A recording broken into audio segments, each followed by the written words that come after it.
Rama, Hare Rama, Rama Rama, Hare Hare. So, Dhanavad Pranam. So, I think there's some new devotees on today as well, so forth, so on. So, I'll try to go ahead and get started so we can maximize our program today. Is there separate program in Cleveland today or no? Okay. Also, I'm telling devotees too, this is my sort of advisement here. Especially during the summer, we have a lot of programs and everything else. But devotees, if they become ill or they're not feeling well, it's always better to watch any program, if you can do it, by any kind of feed, if it's live or Zoom or whatever it is. What happened here in Alachua was that we had my Guru Bhai, Prem Projan was here, and we were all attending the programs. And the one program that we had in our smaller temple here in the city was very, very crowded, and someone had COVID. So everybody got COVID. So it's generally not a good thing to attend. I think the person had flown in from overseas or something, and I don't know all the circumstances, but so that's one thing, is that if you're not feeling well, then better not to attend the programs and to try to see them on recording or try to look at them on a live stream or something like that. Secondly, devotees just need to be careful in general, because I guess it is going around and we want to be mindful of our health and everything. Pretty much, I think because I've had COVID before, then it wasn't as bad, even though it was pretty severe again this time, and many devotees weren't feeling well.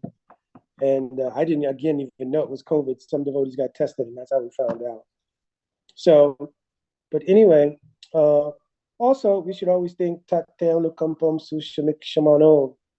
We should think that also whatever's going on is also for our purification, so we don't lose our consciousness in these things.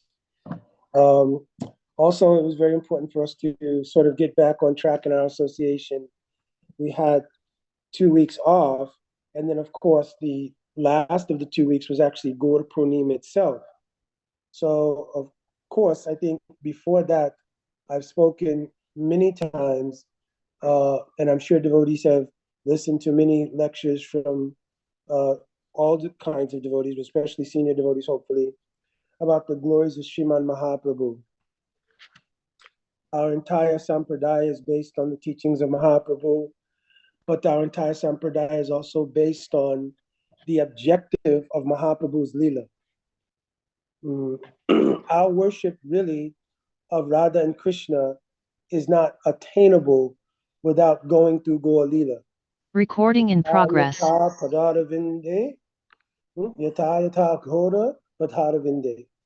going through the Leela of Mahaprabhu, no jiva coming from the conditioned state can obtain the Leela of Radha and Krishna. Similarly, those who are Nitya Siddha, eternally perfected jivas, they find even their fulfillment in terms of the intensity of love. So the goal of bhakti is not Radha and Krishna or Radha Krishna darshan or Radha Krishna's Leela, but it's Radha Krishna prem. So let me first ask, is everybody clear to understand what I'm saying? The goal is not Radha Krishna Leela or Radha Krishna darshan, to see Radha Krishna, or getting freedom from the material world and being in the presence of Radha and Krishna. These are all the different kinds of mukti. The actual goal of bhakti is unadulterated prem. So it means to have love for Radha and Krishna. You understand? So this is the goal. So that intensity of love for Radha and Krishna is fully expressed in Gaur Leela. In the Leela of Radha and Krishna, that prem is expressed up to the position of the Ras Leela. In the Ras Leela, Rasa Samuha Iti Rasa. What? Hold on. Hold on.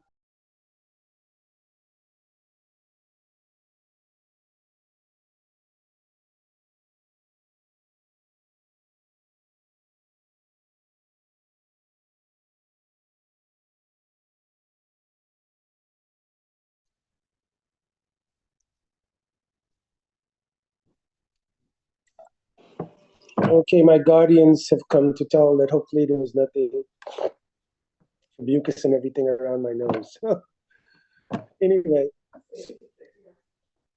anyway, so in the Ras Lila, Rasa Samuha Ati Rasa, that all of the highest qualities of rasa means the ingredients which are tasted in love are presented in the Ras Lila of Krishna. In that Ras Lila, because there is meeting between Krishna and his beloveds, Krishna is able to reciprocate. You understand? When Krishna sees the beloveds in separation mood, and even there's the separation mood of Nandan Yashoda, Subal, Shridam, and Sakas, even Krishna's cows, etc. You understand? When Krishna observes, especially the separation mood in the gopis, however, he's unable to reciprocate with that mood. You understand? Especially that mood of separation in Radhika, it is called Mohan. You understand? So Prem has different stages, beginning with Bhav. Haribol, someone may need to mute out just a little bit because there's a little bleed over. It's not bad, but it's just bleeding over a little bit. So beginning in Bhav, Bhav, of course, becomes matured as Prem. Prem becomes Sneha. Sneha becomes a, a, a Sneha, Man, or Pranay. Sometimes the order is reversed. Then Rag. Rag intensifies and becomes Anurag. Anurag is a whole category in and of itself of prem. That Anurag is what becomes Mahabhav. Understand? That Anurag becomes Mahabhav. I'm not giving whole class of Ujjal any money here, but Anurag becomes Mahabhav. Mahabhav has two special phases. It is called Rud and Adirud. This Adirud also has two divisions. They are called Modan, when Krishna and gopis are meeting, and one is called Mohan, when Krishna and gopis are in separation. I just mentioned in the Modan, Krishna can reciprocate, but in Mohan, Krishna cannot reciprocate that mood. Here's the interesting thing. That Mohan Bhav is so powerful in Adirud, Mahabhav, it may take place even in Krishna's presence. You understand? In the material world, love is because it's a selfish entity, pretty much. If whoever we want to be with us is with us, there's no possibility of feeling that void because they're with us. But when love itself becomes the objective and the love itself is controlling the entities, they're not in control. The entities are being controlled by love, and love becomes the facilitator. Then it could even happen that in the presence of the beloved, separation can be there. One form of this is called Prem Vaichitya. Prem Vaichitya is special because it happens because of an imminent fear of separation. You understand? Let me try to give an example. If any lover and beloved in this world, they have a pending separation because somebody's going to travel for work or whatever it might be. So at that time, the lover and beloved have some anxiety. Now, as the days go closer, the anxiety becomes more intense. On the day that it is to happen and the Uber is called, or you get in the car and put the luggage in the car, the intensity level rises more and more and more. You understand? When you get to the airport, it is more intensified, right? And then even sometimes on the way to the airport, the two personalities are so absorbed in the pending period of separation, they find it hard to communicate and say anything to each other. You understand? Because the intensity of, oh, I'm not going to see you for 2 years, so forth. So you say things even like, oh, just make sure that you pay the insurance bill. In the emotional content of what's happening, nobody really cares about the insurance bill. You understand? But the depth of the emotion at that time doesn't give rise to the ability to give expression to the feeling openly, to try to keep it contained so it doesn't spill out as much. You understand? Because it's already some painful. So, like this, praying in the spiritual world also works. So, as things become more pending, that separation is happening, the imminency of that prospect creates what is called prem vaichitya. Huh? The word prem, means love. Vaichitya means a kind of, vaichitya means, what is it? I'm trying to think from Sanskrit to English. Vaichitya means like a kind of astonishment, a kind of amazement. So prem takes a kind of amazing feature in that even though the lover and beloved are together, that fear of the pending separation uh, causes an actual experience of separation. So I'm giving one example. In one place in Braj called Prem Sarovar, Radhika was sitting on the lap of Krishna. Her Sakhis, as well as the Priyanama Sakhas of Krishna, were there. And there was some laughing and joking and playing, and one bumblebee came. That bumblebee became fascinated with the beauty of Shrimati Radharani's face, her bodily aroma, everything. So that bee began to hover around the feet of Radhika, and Radhika shooed the bee away. The bee returned and started to hum around the face of Radhika. At that time, she began to panic. Madhu Mangal, Krishna's Priyanama Sakha, seeing this, took one stick and he chased the bee away. And then he announced the seva. Oh, I've chased that Madhusudan away and he will not return. Madhusudan means bee, but Madhusudan also is one name for Krishna. Because Madhusudan means who goes from one sweet flower to another and takes that honey. You understand? So Krishna is also called Madhusudan, right? Krishna is also called Madhusudan because he killed one demon named Madhu. And sometimes the mood of separation is compared to this demon Madhu. So he's also called Madhusudan for this reason. So now, Madhu Mangals chased that bee away. But when Radhika heard this, it became an udipan. Does anybody not know what the word udipan means? Udipan means a stimulus. Like in rasa, there are different ingredients, and one ingredient is called the stimulus. There's the object of love, right, which is called Vishayalamban. There's the repository of love, that is called Ashrayalamban. And then there's Udipan, means what stimulates the love between the two. So this became Udipan. And hearing this, Radhika entered into a prakosht, means a chamber of the Leela in which they were separated. So though she was present on Krishna's lap, by consciousness, she entered a prakosht in which they were separated. This is called Prem Vaichitya. You understand? Krishna himself is amazed at this phenomenon because it only happens in the ashraya, or those who are in possession of the love. Krishna is the object of the love. It doesn't happen in him. It happens only in those who are the repositories of the love. So like this, the mood of Mohan Bhav is superior to Prem Vaichitya. So just imagine that. Mohan Bhav in Adirudh is superior to Prem Vaichitya. Therefore, Krishna has no way to reciprocate with it. So Krishna does an amazing thing. Krishna makes up his mind, listen, the nature of the gopi separation mood is so high. Even in my presence, they can experience separation. Therefore, that separation mood in love must have a quality I myself don't possess. Therefore, Krishna made up his mind, I will accept the responsibilities in the Lila Shakti to carry out further Lila in Mathura and Dwarka. You understand? Because Jiva Goswami is mentioning Gopal Champu, Krishna does not want to leave Braj. Narada Muni comes and he tells Krishna, listen, you have so many Leelas to perform.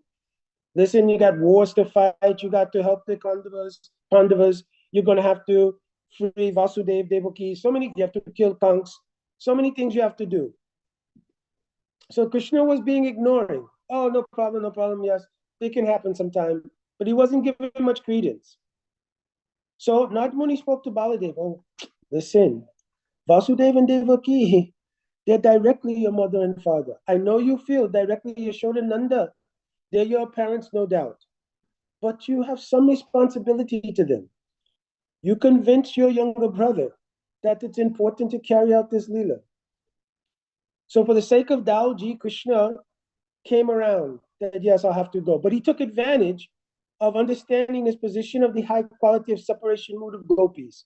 I'm speaking something very high just to nutshell the importance of Mahaprabhu's Leela. You understand? So he determined, I will go ahead and take advantage to go to Mathura, carry out those Leelas to see the unfoldment of the depth of separation when there's no chance again of meeting. You understand? So at the time that Krishna is on the chariot of Akrura and he's ready to leave Vrindavan, you understand?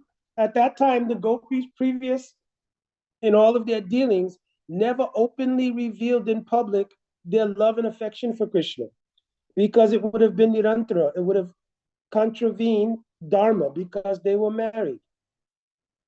But when Krishna was on the chariot, Visraja Lajja Rudaswa Suswaram Govinda Damodara Madhaveti Govinda Damodara Madhaveti. That time, in deep mood of separation, Ruda Sma, Ruda means while crying, Suswaram, they sang in a mood and in a tune that was unparalleled and unexperienced in this world. You understand? Because it was generated directly from their own emotion. So no musical composition could facilitate it. You understand? It was a transcendent rag that had never been experienced. So they sang in this transcendent rag. It is called Suswaram.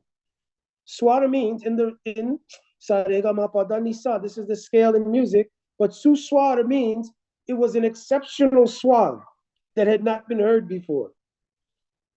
Ruda means they were crying, indicating their emotional state. And they called out Govinda, Damodar, and Madhaveti. So in those three words, Govinda, Damodar, and Madhav are all the stages of Krishna's Leela and Braj. Understand? Govinda, Damodar indicates his Damodar Leela. During his early ages with Mother Yashoda Maharaj Nanda, his Poganda Leela. Understand? As Kumar Leela. And that Govinda Damodara, Govinda indicates like his Poganda Leela with his cowherd boyfriends and so forth and so on. And Madhav indicates his Kaishore Leela with gopis. Because Krishna is called Madhav at that time, when the height of the praying between Radha and Krishna have manifested, Radhika has one mood. It is called Swadina Bhatrika Nayika. Understand? Many devotees, I don't know who's on, who's not on here. Some people will catch, some people will not catch. So don't try to grab everything. Just I'm speaking this because I have some other agenda for today, but I wanted to glorify Mahaprabhu by going to the pinnacle of Krishna's Leela. So normally I'm not always speaking Katha like this, so bear with me today. What you don't understand anything, then put in a file and some other time will come. You understand? So Radhika, when she's in one mood called Swadina Bhatrika Nayika, it means when Krishna is Anukul Dhira Lalit Nayak, it means he's become submissive to Radhika. And he's fully agreeable to all Radhika's commands, etc. At that time, he is called Madhav. It is for this reason our Bhaktivinoda Thakur worship the deity called Radha Madhav. It is for this reason our Srila Prabhupada began his Udipan of speaking Bhagavatam, Jai Radha Madhava, Jai Kunja Bihari. You understand? May that Radha Madhav, you understand, be manifest. And may Radhika be victorious in the Kunja Vihar, means their Kunja Lila. Jaya Radha Madhava, Kunja Vihari. Jai means victory. May Radhika be victorious in their Kunja Vihari, means their Kunja Lila. You understand? So this deity Radha Madhav is very important. The principal deities in this society in Mayapur are named Radha Madhav. You understand? The deities of Jayadev Goswami, writer of Geet Govinda, Jaya Radha Madhav. So this mood is very, very special. Understand? So by the gopis singing this, Govinda Damodara Madhavati, they covered all of Krishna's Braj Leela. So it means just through three names, all of the Leelas of Braj appeared to them. Therefore, they showed what was the importance of Krishna Nam. They accomplished in Krishna Nam, in these three names, all Braj Leela. You understand? This should give you some understanding of the importance of chanting Hari Nam and why Mahaprabhu will give emphasis to Nam in his Leela. Because in that Nam, especially at the time of separation, that Nam reveals all Krishna Leela. Nam Nam Akri Bahuda Nija Sava Shakti.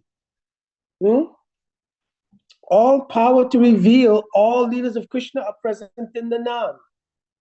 So the Nam is not composed only of letters. It is completely composed of the rasa, means the ingredients of transcendent bliss, right, that are in each lila. So Nama Chintamani Krishna's Chaitanya Rasa Vigraha. The Nam is Chaitanya Ras. It's the life of Ras. It's not letters or sounds. Purnasuro Nityamukta Abhinatam Nam Namnyo. It is eternally perfect and eternally free from all material iniquity. And therefore, it is non-different from the owner of that name. Understand? So gopis began singing like this. And when Krishna was pulling away, all Krishna could say was, Yasya iti, I will return. Our acharyas have said this meant Krishna will return day after tomorrow. So I was doing more research. Why you say day after tomorrow? How you get to go to Mathura first? You have to analyze circumstances there. How you can be assured it's day after tomorrow? So why did he say day after tomorrow? Because he himself was so overwhelmed. He thought, yes, let me try to return to you as soon as possible. So I will go to Mathura, kill Kamsa, defeat all of Kamsa's army, free Vasudeva and Devaki, establish again the kingdom in Mathura. Then remember, Kamsa is married to the daughters of Jarasan, Asti and Prapti. So therefore, he's going to get involved. So I have to fight him. Then all the other demons who assembled around him, he's going to do all of this in a day and a half. Krishna is also bewildered. This is love. So he said, Yashyati. And the acharyas, they're also empathizing with Krishna's feelings. Krishna's heart will be broken if he has to stay away from Braj. So they say, yes, Yashyati. Krishna said, I'll return. But they've interpreted Yashyati means, I will return day after tomorrow. You understand? If you're leaving your beloved for 2 years, you'll say, sweetie, it's only 2 years. You put the phrase only. You understand? It's only 2 years. To try to minimize. You understand? So when Krishna was gone to Mathura and then later to Dwarka, the gopis suffered immense separation. They never returned to their homes. They stayed for 90 days in Uddhav Kyari, the very place where they used to gather and where they met Uddhavji when Uddhav came to Braj. There in that place, they stayed 90 days trying to console each other. But their consolation was because they all mutually tried to console Radhika because the imminency of Radhika's love based in separation was manifest. So even the other parties, like Chandravali's party, the Surit Paksh, the Tatashta Paksh, the Vipaksh, means all the different groups of gopis, they all gathered with Swapaksh, means Radhika's own gopis, to try to console her.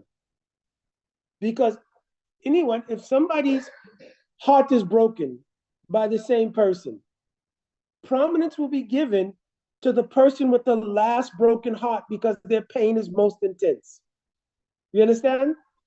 If you line three women up and they've all had heartbreak by the same person, that last person, because the heartbreak is fresh, if there's no envy and anger, I'm being generous, that they're all like sisterhood, then in sisterhood, they will get their own catharsis by consoling that person who's in the critical stage of pain or the acute stage of pain. You understand? So Radhika, her prema is so high that her separation mood is so high. And therefore, she was manifesting all stages of separation. I cannot speak here, but I'm giving that in the Hangsadutta Grantha, means the book called Hangsadut of Rupa Goswami, you can read all details of this. Something you can also read in Lalit Madhav of Rupa Goswami. Both books are by Rupa Goswami, actually. You can read what was the details of the depth of their separation. Some examples are given in Ujjwala Nimani also. And many other Vaishnava Granthas you can read. You understand? So after 90 days, the only thing that could kind of give them some consolation was they began to consider what pain Mother Yashoda must be suffering. And in consideration of the pain of Mother Yashoda, they went to Nandagaon and they stayed with Mother Yashoda at Nandagaon to try to console her. Understand?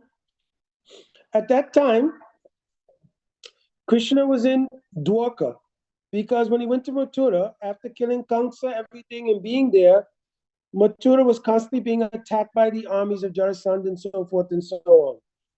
So he ended up moving to Dwarka overnight. All the Mathuravasis went to sleep one night, right? And then the next morning they woke up and they heard the ocean crashing against the shore. So they woke up in Dwarka. Jiva Goswami Pad is explaining in Gopal Champu that the Brijabasis, hearing about the attacks on Mathura, they feared for Krishna's safety. And they began to pray in all of their individual homes. Oh Krishna, oh Narayan, please protect Krishna. Please protect the tender feet of Krishna that walk this Vrindavan. Please protect the tender hands of Krishna, which used to pet the cows here in Vrindavan. Krishna's beautiful face should never experience any kind of trauma at all. And may every lock of his hair be in place, just as Ma Yashoda made it, and we saw when he was leaving this Brajadam. You understand? So they were praying, and because they prayed, Yog Maya Shakti, under the order of Krishna, manifested a situation by which Dwarka appeared. When I went to visit Dwarka, I spoke to the temple pujari. There's one temple there called Dwarkadish Temple. They have unique features. Like when you go to Mangalarti, there's a bathing tank right next to the temple. So what you do is you take a bath with all your clothes on and you go into Mangalarti wet. Understand? So, but I talked to the Pujari. Pujari ji told me this place is called Dwarka because nobody knows where it came from. We read in Puranas, Vishwakarma made it. So why they're calling Dwarka? He said in Hindi, Dwarka means Dwara Kaha. From where has the doorway to this place come? You understand? So it came from the prayers of Brijabasis for Krishna. This is Jiva Goswami's opinion. In the meantime, those gopis, the intensity of their separation day after day, it grew. Finally, Krishna, when he was in Mathura, just before going to Dwarka, he called Uddhava. Gacho Rajam Uddhava Somyam Pitaro Pratyavaha, Mad Gopi Piyogadim, Matsandashai Vimochaya. He told, oh Uddhav, gentle Uddhav, I want you to go to Vrindavan and I want you to Pitaro Pratyavaha. I want by your love and affection for you to give some nourishment and consolation to my parents. To my gopis, you will not be able to do that, but I've written a message for you to carry to them. Please give them my message. And when you give them my message, you repeat the message 3 times. Because their condition is so difficult that it will take 3 times for them to get some gist of what I'm saying. Then their own bhav will reveal to them my message. So Uddhava did as he was told. And what Uddhava witnessed as a result of carrying the message of Krishna to the gopis was the nature of their separation. So he declared in Srimad Bhagavatam, Mastriyo Vyanachari Vyabhyachari Dushta Govinda Eva Akila Atmane Rudha Bhava. What is the nature of these young ladies of this village? Apparently, they are. Is everything okay? Are you moving your camera? No, what's happening is the camera is on some sort of auto thing. I'll have to figure it out. So please bear with me. All right. And nobody should get motion sickness. I don't know what's going on with the camera. Okay. Let's try to stay absorbed in Hari Katha. Maybe the camera's in ecstasy. I don't know. You understand? Anyway, so at that time, Uddhav declared himself, these young girls of this village, they're wandering around Vyabhyachari Dushta in the forest. For a married lady to be wandering around in a forest in groups or alone, sort of lamenting about a paramour, this is Vyabhyachari Dushta means very bad adharmic activity. But if they're very adharmic, how is it possible? Govinda Eva Akila Atmani Rudabhav. How is it they've obtained the highest degree of love for Govinda? Uddhav knows Krishna to be Bhagwan, but he says they have such high class of love for him, but yet it appears their activities are so adharmic. Understand? So he's glorifying what kind of love they must have obtained. So after observing and hearing Brahmar Geet, means hearing Radhika speak 10 different categories. They're called Chitra Jal. In a mood of separation, Radhika spoke 10 different types of Unmada Vakya. Unmad means madness, Vakya means speech. It follows a sequence. This is not Ujjwal in the money class, but these things, this is why these gruntas, these books of our Goswamis are so important. Because if you understand these things, it's so valuable to understanding what is love of God, what is Krishna Bhakti. You understand?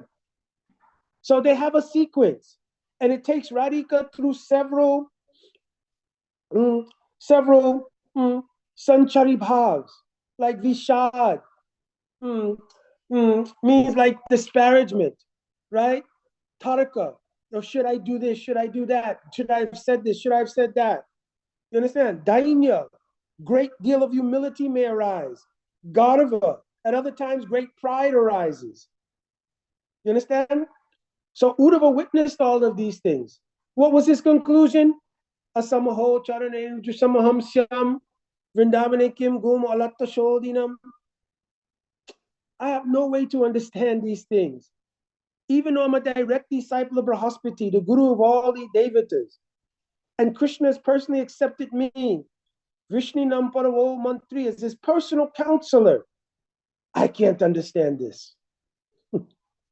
I have no way to digest the nature of the prem vakya of these gopis headed by Radhika. So I'm praying I can get their mercy one lifetime, I will understand it. Therefore, let me become like grass in this Vrindavan. when they go out to do their seva, then they may step on me, and the dust from their lotus feet will give me the blessing to obtain some understanding of what kind of praying they have for Krishna. You understand? This is how high class their love is. So now what can Krishna do? How can I reciprocate with them? What kind of reciprocation is there for this kind of love? Krishna told before he left to go to Mathura and Dwarka, in the Ras Mandal itself, he told gopis, listen, your love is of such a high quality. I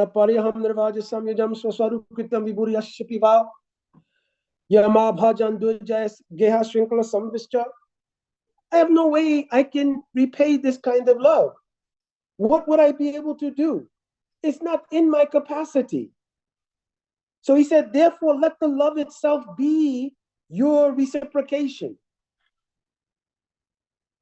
So Krishna, in leaving, Gurudev told, in leaving Braj, he gave space for that love to manifest the reward he himself could not do in the position of being the Vishaya Jatya.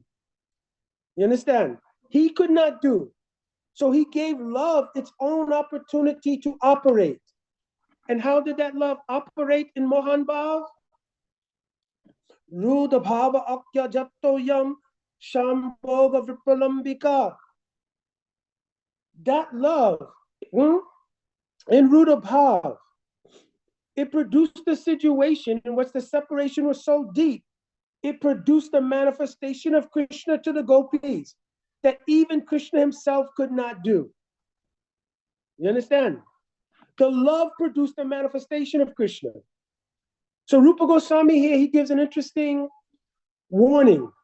He says, don't think this is like a sporty. This is like just a vision. He says here, Nirbanda, Nirbanda, Nirbharananda, Paramavadi Ishyate. Nirbharananda Purna, Paramavadi Ishyate. Have great desire to enter fully into this mood because it's not like a sporty. Dvi gune viraharitati, spurane, anuragajane, anuragaje. In anurag, you can have a darshan of Krishna. But when that darshan disappears, it causes the mood of separation to double. Dvi gune viraha haritati. It causes double pain. But here, this manifestation is not like that. Rather, this is a manifestation in which the gopis feel a full satisfaction. Nirbharananda, Purna, Paramavadi. They fully take shelter of it. And they find it to be the abode of sukha, happiness. How can something be giving the gopis happiness, which is not Krishna? It's not possible. So their praying itself is superior to Krishna Roop. You understand? Their praying is superior to Krishna Roop. So Krishna told, let your praying be the reward. And therefore that praying manifests Krishna Roop. So what is superior, the praying or the Roop? The praying. And therefore now to give some conclusion here, the whole Leela of Mahaprabhu is called Prem Purushottam Leela. To glorify that prem. So Agorpani means the celebration of the appearance of the position of Krishna in full recognition of this and his own desire to taste what is that kind of prem that exists in the heart of Radhika.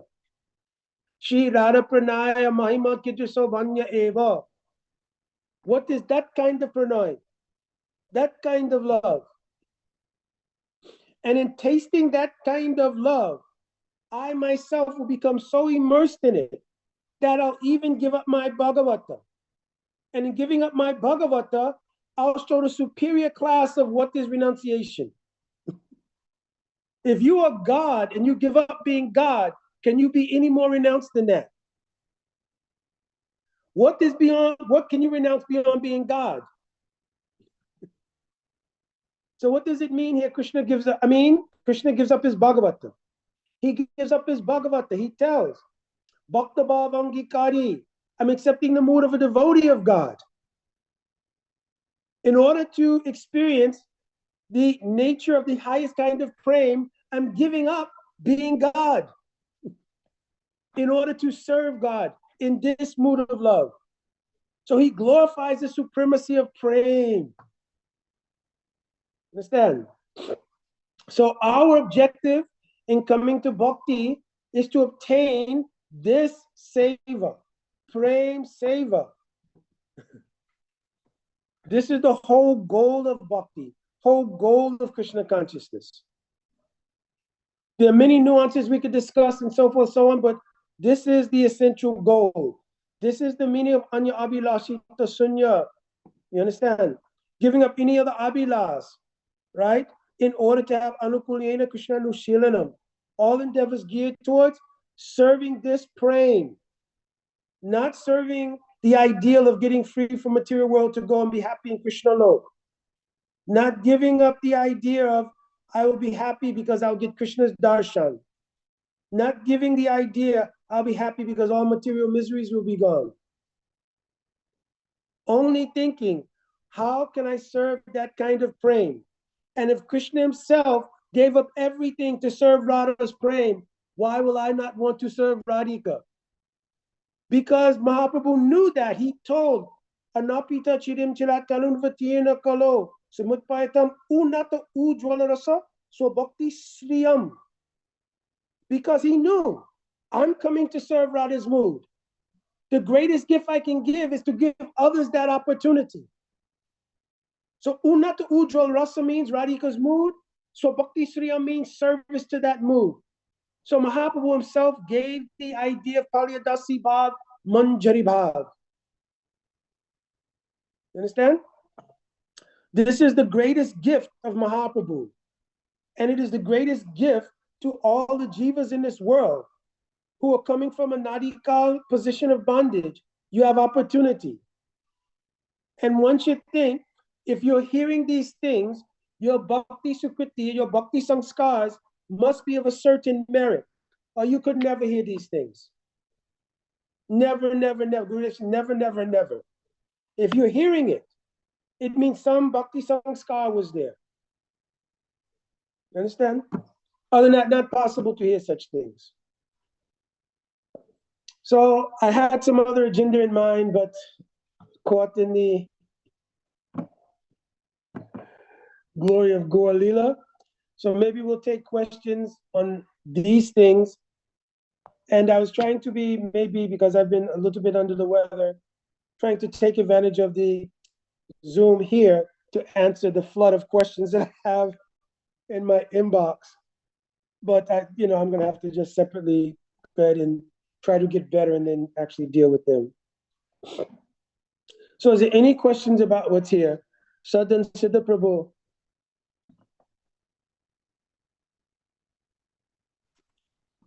Hare Krishna, good evening. I don't know if you can hear me. You can hear me? Yes, Puri. Good evening. Our chitta has impressions of our previous encounters, and it sometimes comes up, we're practicing. Through our endeavor in trying to attain love, it might, I don't know if I'm using the correct word, but it might dissipate that chitta with the impressions that we have now. The gopis and those who love Krishna, their chitta and their actions, do they differ? And if not, does the actions of the gopis remain as a part of their chitta eternally? Hence the reason they can always have that connection with Krishna. Very good question. Very high class, very good question. The chitta of the jiva operates under the influence of the avidya shakti, the Bada Jiva. Under the influence of the avidya shakti, the chitta vrittis, there's a chitta, right? And the chitta has functions being stimulated by either spiritual energy or material energy. Because the jiva is not part of the material energy, the appearance of the function of the chitta vrittis appears separate from the atma. You understand? Because it's coming under the influence of the material energy. Did you? Okay? Because of the influence of the avidya shakti, material energy, the chitta vrittis appear to function separate from the atma. Yes. Okay, so that's one thing. When bhakti samskars start to take hold in the chitta vrittis, you understand? In the chitta, excuse me, not chitta vrittis, in the chitta, they cause the chitta to function proportionately to the degree of those impressions in pursuance of the spiritual energy. Mm-hmm. For instance, the first element of the spiritual energy to come into the chitta is Shraddha. You understand? That's why it's written Ado Shraddha in the Kram, means the progression of bhakti. So when faith comes in the chitta, it gives the first spiritual potency, which is called Shraddha Anupayani Varajam Bhakti. Listen carefully. Bhakti Unmukhi Chitta Vritti Visesh. So what it did was take the functions of the chitta and turn them where it could see the spiritual energy. Prior to that, the avidya shakti covered the jiva in such a way they could not perceive any kind of spiritual energy. Yes. Jiva Goswami Pad wrote in Paramatma Sandarbha, Anadi Paramatatva Jnanam Samsaraga Bhava Maya, Maya Avrita Surupa Jnananam, that the Swarup means nature of the jiva, right? The Maya or avidya shakti has covered the ability to see the nature of the Swarup. Swarup here doesn't mean Siddhadeha. Swarup means only that the Atma is not material, etc., etc. You understand? It doesn't mean your spiritual identity, anything, just nature of the Atma. That nature of not being material could not be realized because of that covering. Faith turns and breaks that function of the avidya and turns the chitta where you can now experience those influences. That's why we're able to act on the idea of I want to practice bhakti. If that had not happened, you would not have a strength to try to practice bhakti even. So then what Shraddha does is turn. Now I can perceive I want to practice bhakti. How do I do it? Shraddha sadhu sangha.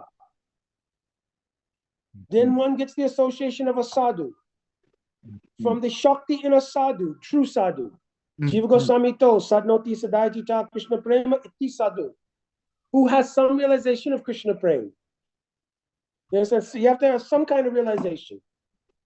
It can't be that I've been here 25 years and I did a lot of services and things like that. You have to have some kind of realization. You understand? Then hearing that sadhu, right? And hearing especially their bhajan siksha, you start to practice. That practice is in pursuance of bhajan. It starts as archan, worshiping the deity, following the regular principles like this, but its pursuit is of bhajan, right? Bhajan means it's inner, not just external. Bhajan has many meanings, but I cannot go into everything here. When you're practicing bhajan, the Kriya Shakti of Bhakti starts to take its influence. It's by that Kriya Shakti you start to get realizations. If you never are able to get to the point of getting true sadhu sangha and practicing pure bhajan, you'll be going through the external motions of doing artis, chanting 16 rounds or 24 or 48 or 64, or doing this, doing that, but realization will not come. You understand? That's why after many years, devotees start to replace that pursuit with a compromise between the mode of material goodness and bhakti. That's what happens, because no real realization is coming. But no, who wants to think I've been doing this for 25 years and nothing's happening? So then you kind of submit to the idea, well, I'll just stay on the path, and when I die, like in Christianity, Jesus will save me, Guru will save me, and I'll go, and that'll be it. In the meantime, I'll be in the mode of goodness and kind of just live it like that. So who is your spiritual identity? What realizations of my citadel? That's not coming. And because it's not coming, there's that compromise with the mode of material goodness. You understand?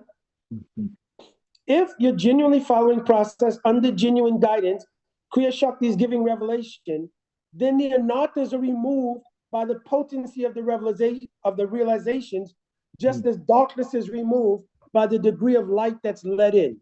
You understand this? So when light is let into a room in increments, the room becomes gradually like a dimmer switch. Right? If there's a dimmer switch, it can be dark, but then as you gradually push the switch up, it gets brighter and brighter and brighter. As that happens, anarthas are removed. Even some devotees get caught up in a whole methodology. I have to work on myself and remove my anarthas. If you had the power to do that, you would have never been in Maya in the first place. Yes. So bhakti can only remove your anarthas. So you have to concentrate on desiring bhakti, serving and serving and serving in a begging mood. You understand? Then bhakti will remove your anarthas. Then the heart will become steady. Nischala yasha iti nishta. This is called nishta. When nishta comes, then when you hear Harikatha and when you chant Harinam, the Roop and Swarup of Radha and Krishna, the influence of the bliss potency from that will come onto your chitta. You understand? At that time, that experience is called ruchi.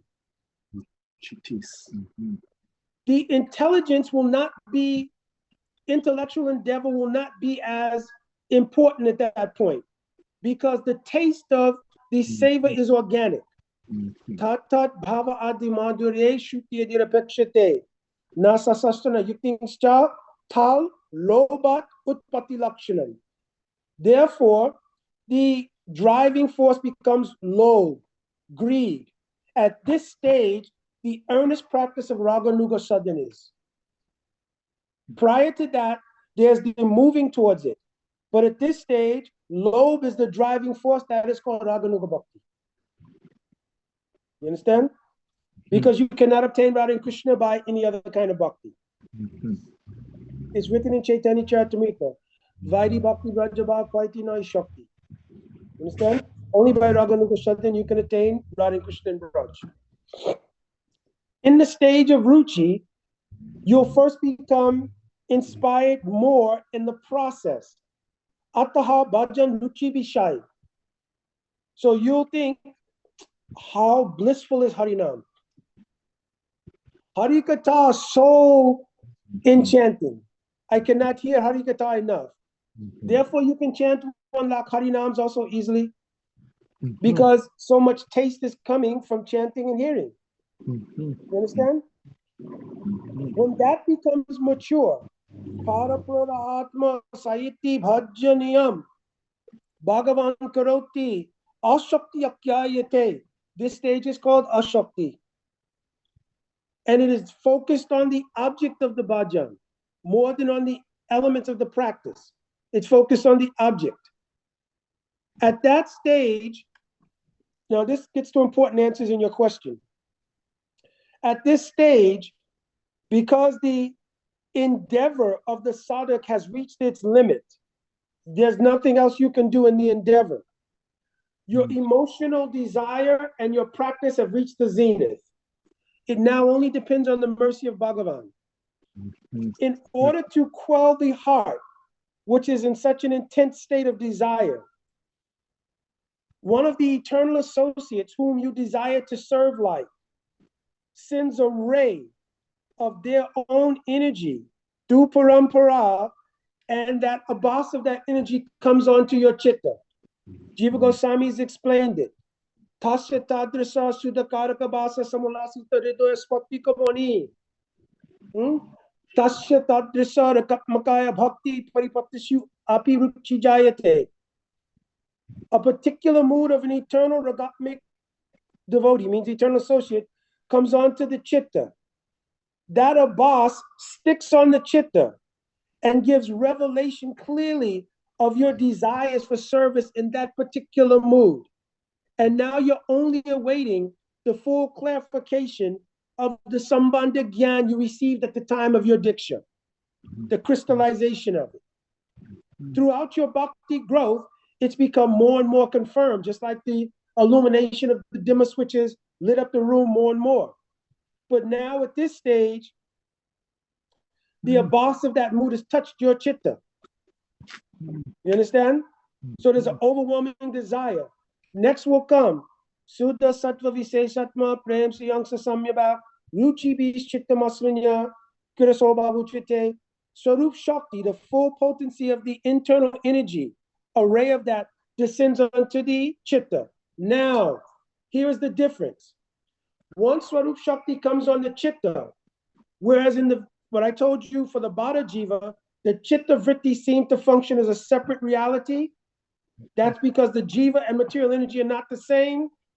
The chitta vritti, the chitta and the atma become tadatmit, one with Swarup Shakti. There is no difference. Narada Muni's explained this in Bhagavatam. Prayujamani Mahitam Sudam Bhagavatim Tanum. So now they're like one thing. They're not two different things. In Bhakti Rasamrita Sindhu, the following verses after Sudha Sattva explain Avebu Yamanovrito Vrajayate Tat Swarupatam. The Swarup Shakti takes over the functions of the chitta. You understand? It takes over the functions of the chitta. Swayam Prakasha Rupopi Bhashaman Prakashaba. So it takes over the functions of the chitta. So for the Ragatmik Jan, that's the eternal reality.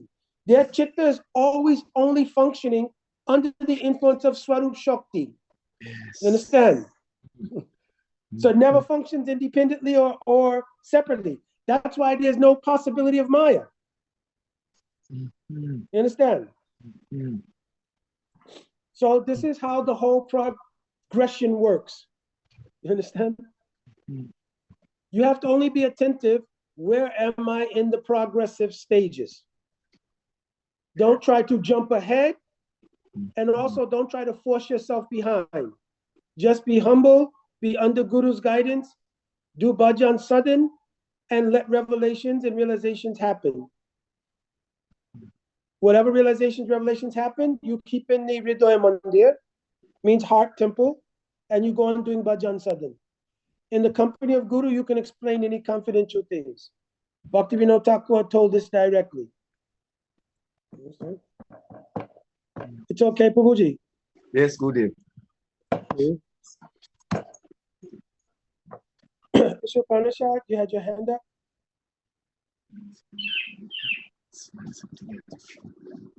Hare Krishna, Maharaj. Wow.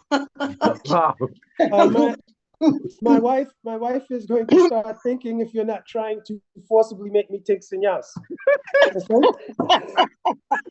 You can say, Prabhu. Prabhuji. Yeah. I had a couple of questions, right? Okay. But like, wow, I'm just like, just like, I'm so overwhelmed and moved. Hey, well, what I wanted to ask, it was about Jesus the Christ. And when you said praying Vichitta? Vaichitya. Okay, yes. Chitta. Did he have that same mood experience?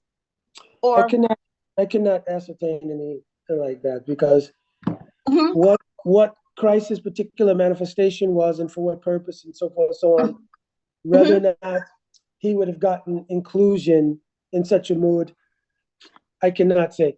By basis of Bhakti Tattva, we will not say yes. You understand? Okay. Because it doesn't mean it's not in his capability. It means it's not in his disposition in this avatar. Yes. I understand, in this avatar. Yeah. The other question, when you were sharing with the, when the acharyas or sages or like Rupa Goswami and Gopal Bhatta Goswami, and they're when you said something about how we are experiencing a likeness for those particular, personalities, we get a taste from them because of our likeness of that particular personality. Maybe, is that what you were saying? No, what happens is that the question will come from Mhm. where does a particular mood of attraction towards a particular form of Krishna, where does it come from? So there's an overarching narrative. It's in you already, and when you become Mhm. perfect, it comes out. So in more neophyte stage, this is a sufficient answer. You understand? Right. Mhm. It's more sufficient answer. In a more mature stage, then you can follow how things are working. You understand? So it's explained in Bhakti Rasamrita Sindhu, Yatotaram Ashwada Viseshul Ashwamayapi. The question is being asked by Rupa Goswami, from where, first one says Yatotaram. Yatotaram means when you look at all the different rasas from a neutral position, Madhurya rasa appears to be superior. Mhm. Obviously, each person who has any particular rasa is fully satisfied in that rasa. You understand? So it's not a comparison that one is superior, actually. It's just saying from a neutral position. But if you have Sakya Rasa, it's superior for you. If you have Vatsalya Rasa, it's superior for you. Mhm. You understand? Mhm. But then it raised the larger question. So he says, Visesh ulasamayapi. Considering this fact, Visesh specifically, what kind of ulas and what kind of ra? Ulas means what kind of attraction to what kind of ras happens in a devotee. What causes that? You understand? So then he Yes. answers, Rakti Vasana Ashwadi, from previous bhakti sanskars, a particular kind of rakti has arisen in the chitta. You understand? So then the next question is, where did that samskar, where did that impression come from? And what do you think the answer is?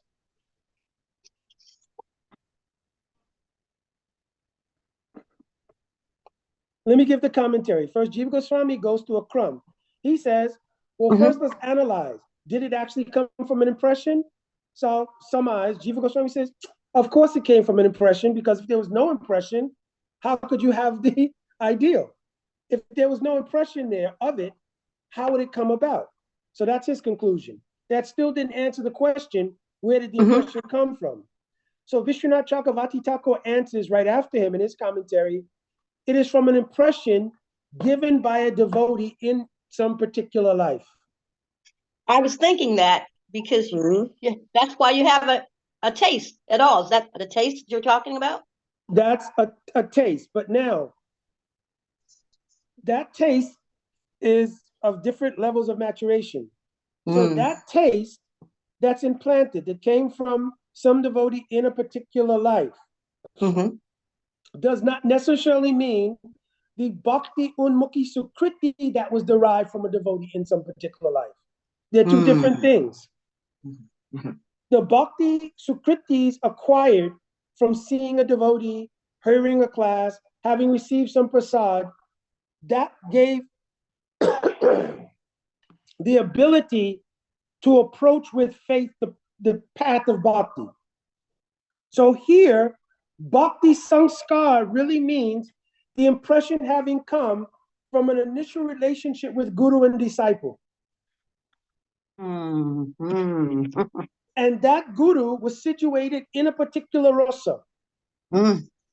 The influence coming from the heart of that guru in that ras is the initial impression. You understand? Yes. That initial impression grew over life.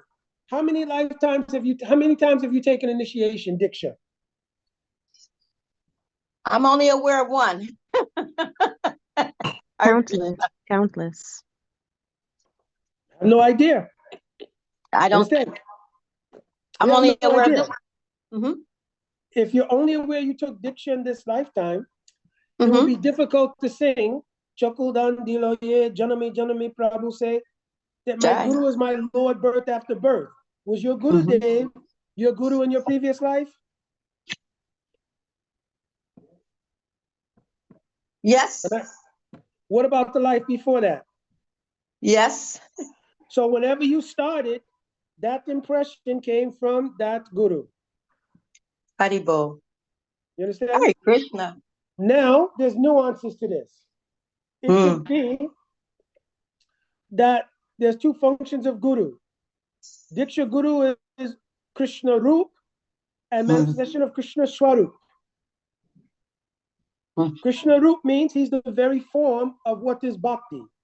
So it could be that you take initiation from guru and it puts you on the path of Krishna Seva Vasana, the desire to serve Krishna.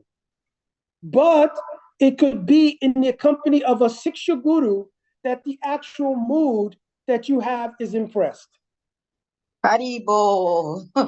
Hare Krishna. Jai. So Mukunda, you should give evidence for this. In the case of Shamananda, he was named Dukhi Krishna and he was the disciple of Hridoy Chaitanya. Hridoy Chaitanya was the disciple of Gauridas Pandit and he was in Sakya Rasa. But the mood of Shamananda was in Madhurya Rasa. So he sent him to Jiva Goswami. And his mood as Shamananda, meaning Kanaka Manjari, was manifest in the association of Jiva Goswami. You understand? Now, they're showing it in this one lifetime, but obviously he's an eternal associate. Jai. You understand? Jai, Because he's Haribo. Kanaka Manjari. Jai. But they're showing how the process works. Haribo. So wherever that initial sanskar of a ras was created, that grows. And then you'll receive diksha life after life, and the maturation of that mood will come according to your own maturation in bhakti. And then it will go through the stages I described to Southern Siddha Prabhu. You understand? When your maturation comes, that's why Krishna says in Chaitanya Charitamrita said, Diksha kale bhaktagane atma samarpan. At the time of Diksha kale bhaktagane, the bhakta, atma samarpan, at the time he does or she does saranagati. So you have to think, am I saranagat?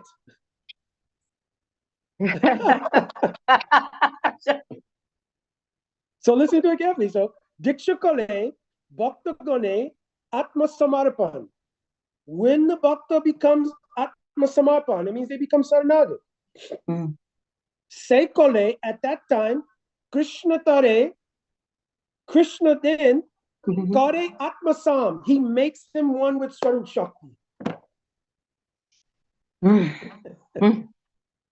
So first you have to become saranagat. Surrender. Hari Haribo. Hare Krishna. Thank you so very much. Yes. All right, any other questions? I cannot see both pages also, remember. I have one more thought. What type of tea are you drinking for your congestion? My wife is giving me lemon and ginger. Jai, Hari Haribo. Oh. I pray you feel better. Hare Krishna. Yeah, it's getting better. It was much worse a couple of days ago, but it was still pretty bad. All right, other questions? We have a little bit of time. Or any of the other senior devotees, any comment?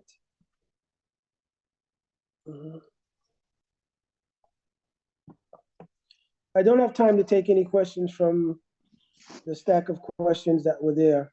One devotee did ask an interesting question about the Vallabha Sampradaya. Vallabha Sampradaya means Vallabhacharya is one associate of Mahaprabhu. And during that time of Mahaprabhu, he was very dear to Mahaprabhu. And the followers that came from Vallabhacharya, they became known as Vallabh Sampradaya. And in fact, they inherited the worship of the Gopal deity, which was discovered by Madhavinda Puripad when he came to Braj at Jatipur. Madhavinda Puri was staying there, and he, of course, had the darshan of Gopal.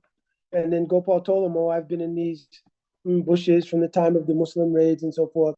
And of course, Madhavinda Puri, along with the villagers, excavated that deity, established the temple on top of Govardhan, and that deity is being worshipped. But then Madhavinda Puripad, of course, he was ordered to go and bring sandalwood pulp and so forth, so on. He actually gave his samadhi there in Ramuna, but the worship eventually came to the Vallabh Sampradaya, and they worship that deity. So that's the same deity that's called Srinathji. Then, of course, by Muslim raids, that deity was moved to Natwar, so forth, so on. So there's interesting connections with Vallabh Sampradaya. Vallabha Sampradaya practices what's called Pushti Marg. Pushti Marg, Raganuga Marg mean same thing. Right? There's some nuances in the details and so forth, so on. But it's essentially same thing. But don't go join Vallabh Sampradaya tomorrow. I heard Mukunda say, because there's nuances, you understand? All right. Hare Krishna. Mm-hmm. Hare Krishna Prabhu. Mm-hmm. You were sharing with us, since this is about Mahaprabhu, Chaitanya Mahaprabhu. There was a overwhelming mood. I'm not sure if I would say it was sadness when he took initiation into sannyas with his family and his associates. Was that a mood of happiness or joy? I'm kind of confused about it, you know. No, you're correct. It's a great mood of transcendental sadness for all the Navadvip Vasis, especially Sachima, and especially his wife was very young at that time, maybe 14 years old, was Vishnupriya, and she was not married very long, understand? So it was a very, very sad time. But Mahaprabhu wanted to show what is necessary to obtain bhakti. That one internally or externally has to come to this position of absolutely one-pointed, ekantic mood of wanting to obtain the goal of bhakti.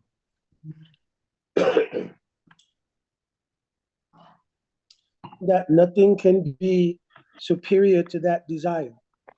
That's why Mahaprabhu, when he taught to Rupa Goswami, he taught Anya Abhilas Sita Anya Abhilasita Sunya.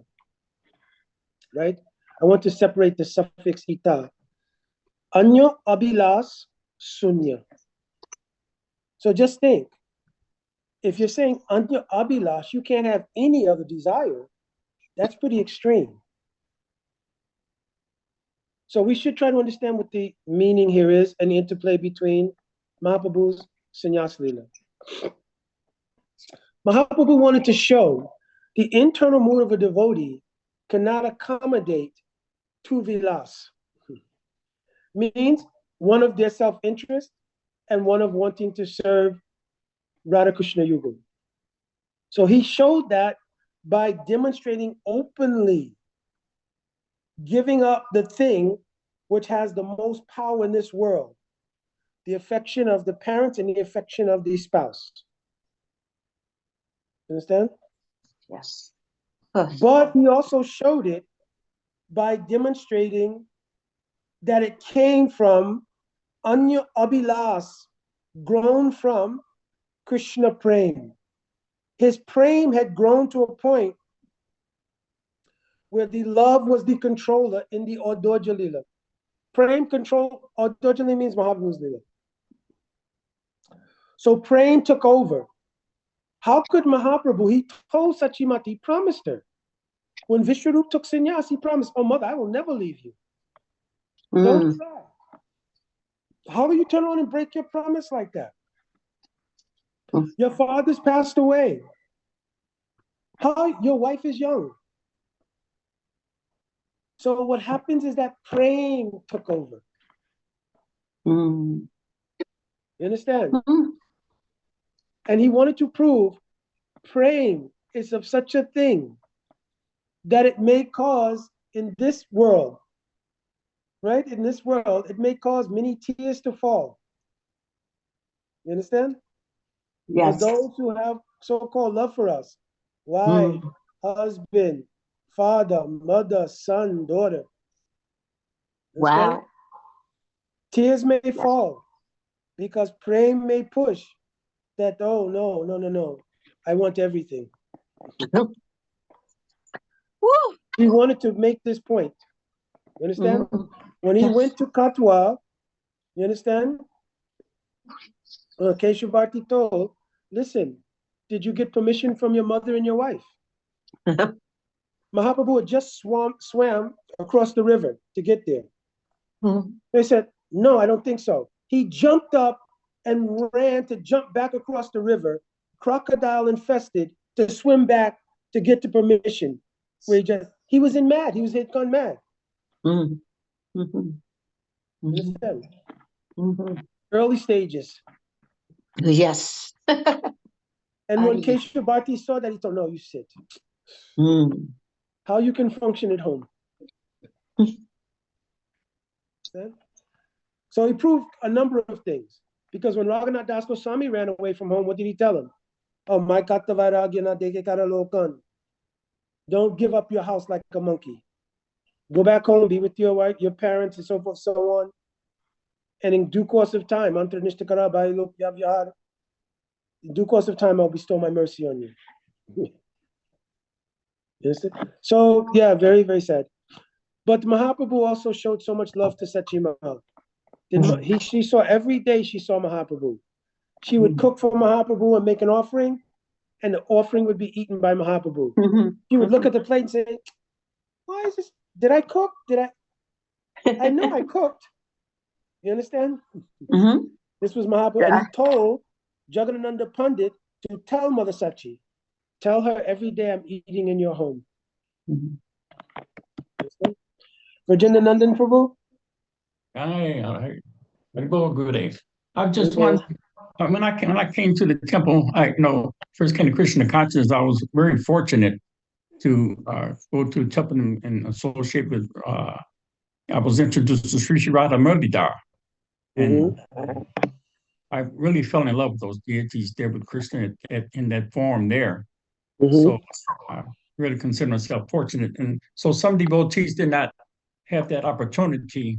So when they come into trying to understand their relationship with Krishna and what form of Krishna, would they, and after they come in contact with the guru and take initiation, at that time, would they go to be attracted to Krishna through guru, as far as the guru's association with Krishna and what form, or what happens there? Very good question also. When the disciple takes initiation, and again, they've come to the point of doing genuine Saranagati, then when they begin to practice under the auspices of a guru who has some realization, they begin to an incremental step. Realize first the nature of Guru, the nature of Gora, then the nature of Radha and Krishna. So one thing to understand is there's a difference between when we come initially to bhakti, or even when we spend time in bhakti and we've served a certain Archa Vigraha, we naturally develop attachment, but that attachment was training. So in one sense, this is something, Radha Vrindavan Chandra, Shishi Radha Murlidhar, Shishi Radha Govindaju, Shishi Radha Vallabhju. What's the difference?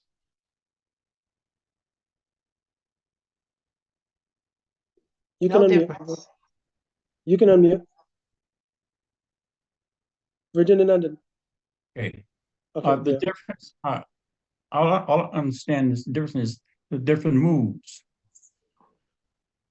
Radha and Krishna, if they're Radha Murlidhar, because remember, those are the nomenclatures of a particular maybe pastime or something. But Radha and Krishna will not be frozen in that particular pastime. So Radha Govinda, oh, how Radha is with Govinda, and Govinda will have so many meanings here. Radha Murlidhar. Radha's with Murlidhar. Murlidhar means he's carrying a flute. You understand? And there are many implications there. Shishi Radha Vallabh. Oh, how Krishna's become Vallabh to Radhika, and Radhika Vallabh to Krishna means very dear. So the names of particular Archa Vigrahas in particular places aren't separate forms of Krishna. There's one Krishna, one Radha, and the Archa Vigrahas are their special appearances to accept save of Bada Jivas.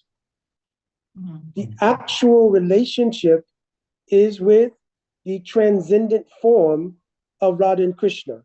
In maturation and in perfection, you see that Radha Murlidhar is non-different from Radha Govinda, Radha Vrindavan Chandra.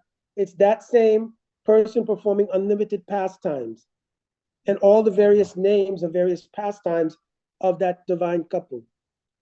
So that's the transcendental reality of the relation with Krishna.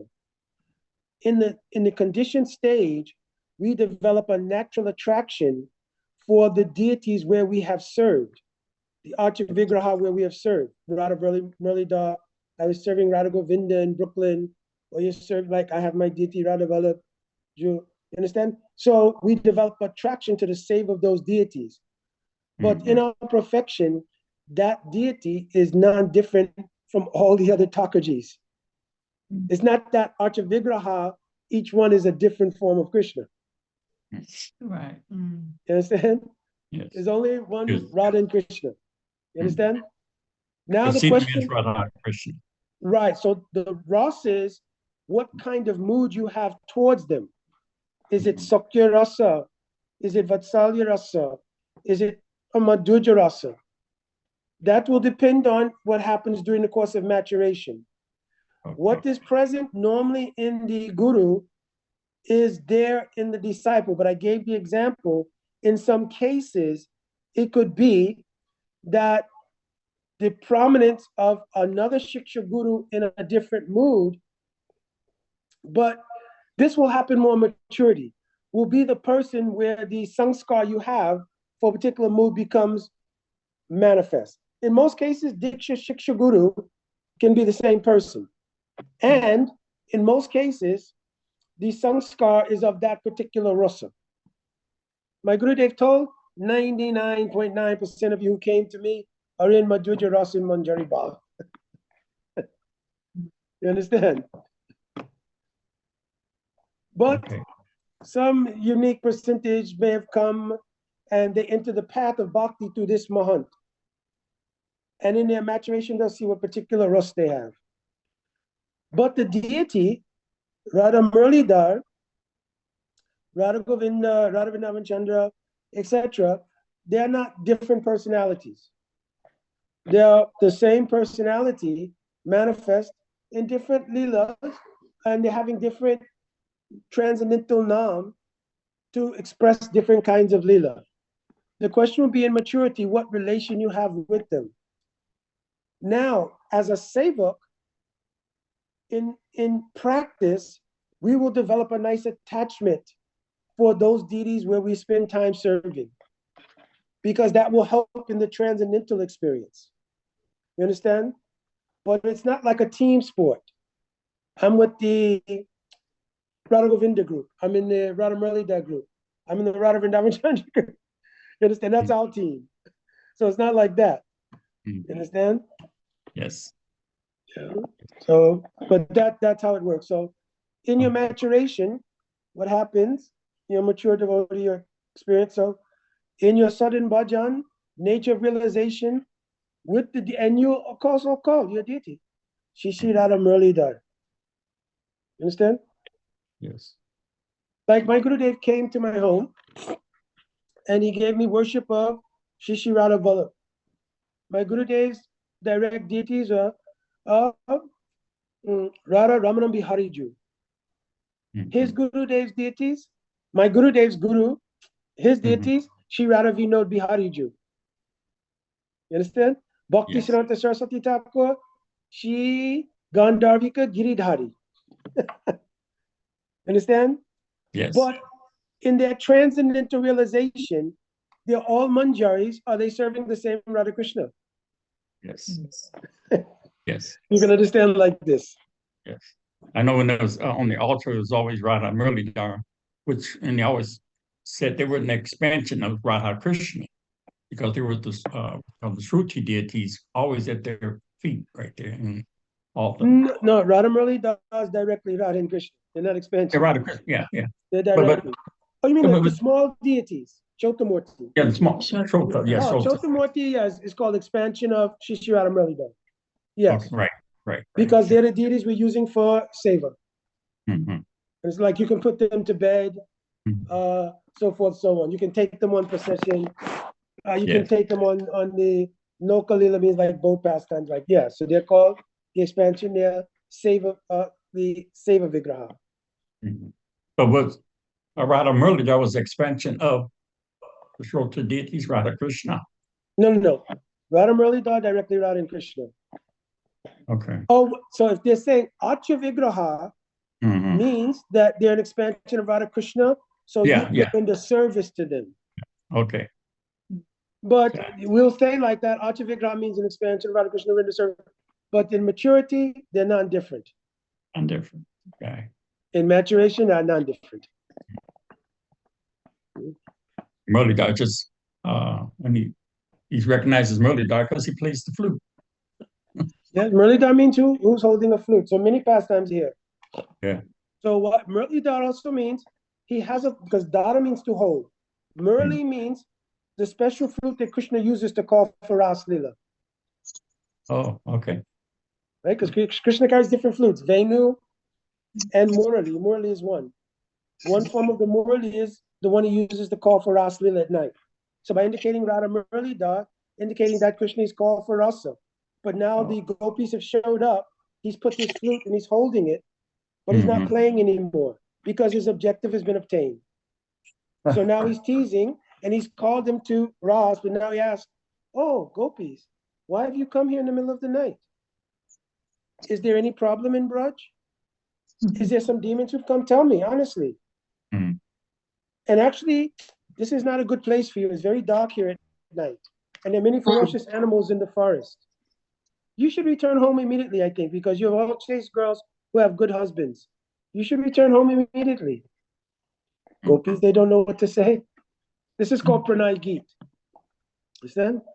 Because Krishna wants them to break the last element of their shyness by speaking openly. They've come to have affair with him. You understand? Many details here.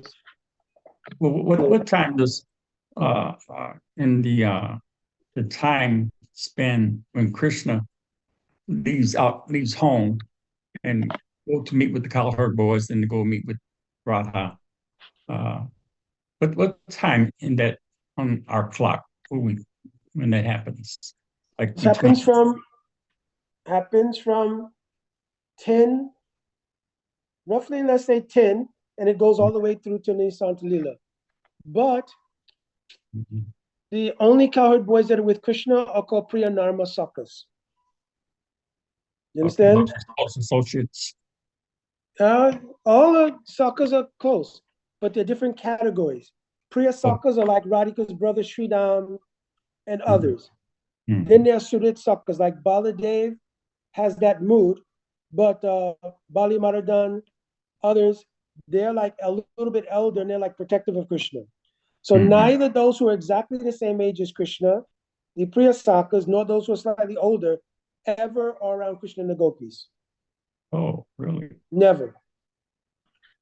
Only Madhu Mangal, Subal, Ujwal, Stoka Krishna, Dam, Vasudam, Kinkani, they're called Priyanarma Sakas.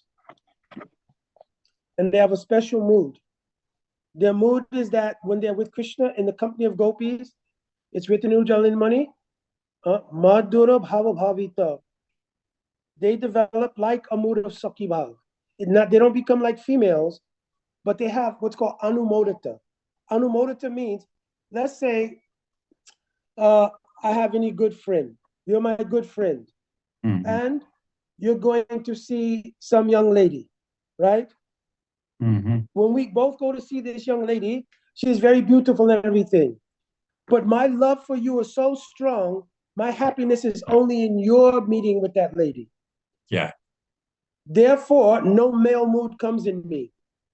You understand? I don't also think, oh, she's also very beautiful. Oh, maybe I should have also tried to talk. See? So Priyanamasakkas, they have this mood.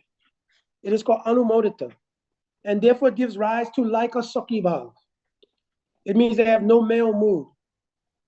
So the cowherd boys never think, oh, many beautiful young girls are here. Krishna has Radhika and many others. There's so many here. I should also have some. So don't get this confused. So Sakya Ras and Sakya Ras in general, Vatsalya Ras in general are not compatible with Madhurya Rasa. You understand? Priyanama Sakya Ras, right? There is compatibility. You understand? Because persons like Subal can do very intimate services. Thank you.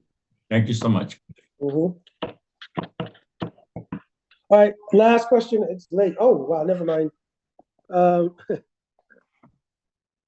Maybe Vijay, glad you could do a little bit of kirtan to end. Haribo Bhakti Lata, I'm glad to see you. Jaya Sri Krishna Chaitanya, Prabhu Nityananda, Shri Advaita Jagatar, Shri Vasadi Gaura Bhakta Vrinda, Haribo, Haribo, Haribo, Nitai Go, Haribo, Nitai Go, Haribo, Haribo, Haribo, Nitai Go, Haribo.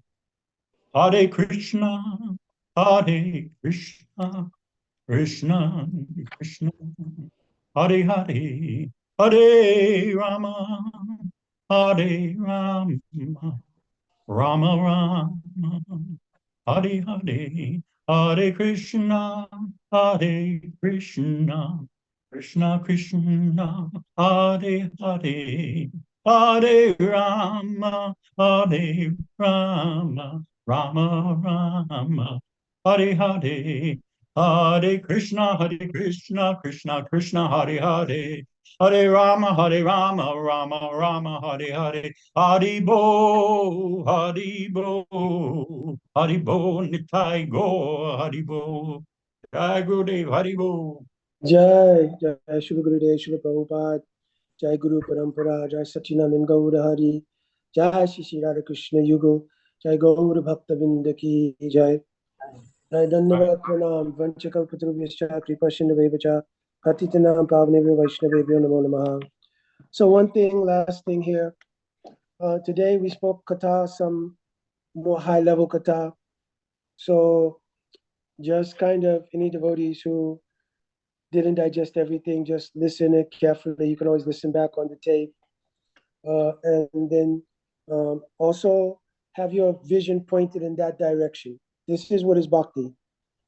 Bhakti is not just a matter of being not the body, getting free from suffering, everything related to self-interest.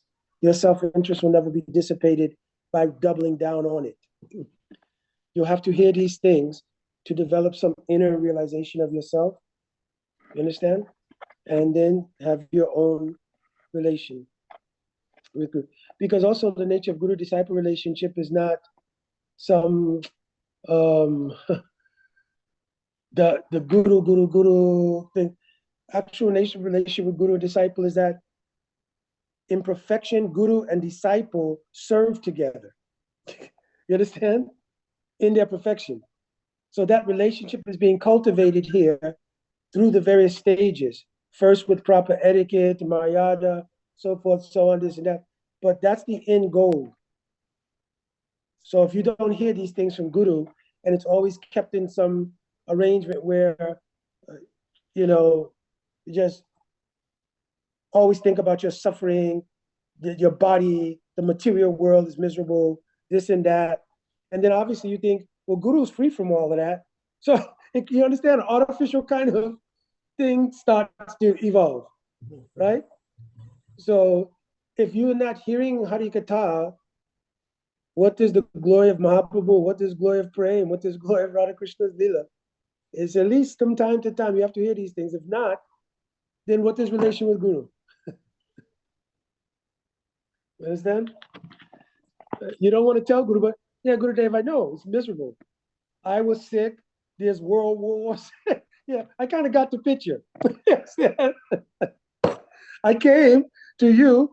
We're discussing, right? Not only so I could get free from this, but you're saying I can't even have self-interest to want liberation. So, yeah, so we have to develop intimacy of these kinds of things. All right, Dandavad, Radhe Radhe. Thank you. Haribo. Hare Krishna. Hare Krishna. Haribo. All you devotees.